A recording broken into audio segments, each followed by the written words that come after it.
ബംഗളൂരുവിലെ കോച്ചിംഗ് സെന്ററിൽ നിന്ന് കഴിഞ്ഞ ദിവസം കാണാതായ 12 വയസ്സുകാരനെ 3 ദിവസത്തിന് ശേഷം ഹൈദരാബാദിൽ കണ്ടെത്തി. ഹൈദരാബാദിലെ മെട്രോ ട്രെയിനിലാണ് കുട്ടിയെ കണ്ടെത്തിയത്.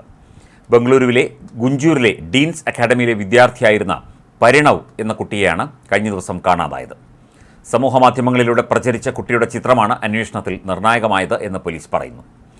ജനുവരി 21-നാണ് കുട്ടി കോച്ചിംഗ് ക്ലാസ്സിൽ നിന്ന് തിരിച്ചെത്തിയില്ല എന്ന് കാണിച്ച് വീട്ടുകാർ പരാതി നൽകിയത്. അന്ന് വൈകിട്ട് മജസ്റ്റിക് ബസ് സ്റ്റേഷനിലാണ് കുട്ടിയെ ഏറ്റവും ഒടുവിൽ കണ്ടെത്തിയത്. തുടർന്ന് സ്റ്റേഷനിലെ CCTV ദൃശ്യങ്ങൾ പരിശോധിച്ച് കുട്ടിയെ കണ്ടെത്താനുള്ള ശ്രമങ്ങൾ പോലീസ് തുടങ്ങി. കുട്ടിയുടെ വിവരങ്ങൾക്കായി കുടുംബം ആകാംക്ഷയോടെ കാത്തിരിക്കുന്നതിനിടയിൽ കുറച്ചാളുകൾ അവൻ്റെ ചിത്രം വെച്ച് കാണാനില്ല എന്ന സന്ദേശം സമൂഹമാധ്യമങ്ങൾ വഴി പ്രചരിപ്പിച്ചു. കുട്ടിയെ കണ്ടെത്താൻ അത് വലിയ പങ്കുവഹിച്ചു. 3 ദിവസം കഴിഞ്ഞപ്പോൾ ബംഗളൂരു സ്വദേശിയാണ് ഹൈദരാബാദിലേക്കുള്ള യാത്രക്കിടെ പരിണവിനെ കണ്ടെത്തിയത്. അവർ സഞ്ചരിച്ചിരുന്ന അതേ മെട്രോയിലായിരുന്നു കുട്ടിയും. ഫോണിലെ സന്ദേശം പരിശോധിച്ച് കാണാതായ കുട്ടി അതുതന്നെയാണെന്ന് അവർ ഉറപ്പുവരുത്തി ഉടൻ പോലീസിൽ വിവരമറിയിക്കുകയായിരുന്നു. നമ്പള്ളി മെട്രോ സ്റ്റേഷനിലെത്തിയ പോലീസ് പരിണവിനെ പിടികൂടി. എങ്ങനെയാണ് കുട്ടി അവിടെ എത്തിയത് എന്ന കാര്യം വ്യക്തമല്ല. കുട്ടിയെ കണ്ടെത്താൻ സഹായിച്ച അജ്ഞാതരായ ആളുകളോട് പരിണവിൻ്റെ പിതാവ് നന്ദി പറഞ്ഞു. സോഫ്റ്റ്വെയർ എഞ്ചിനീയറാണ് പരിണവിൻ്റെ അച്ഛനായ സുകേഷ്.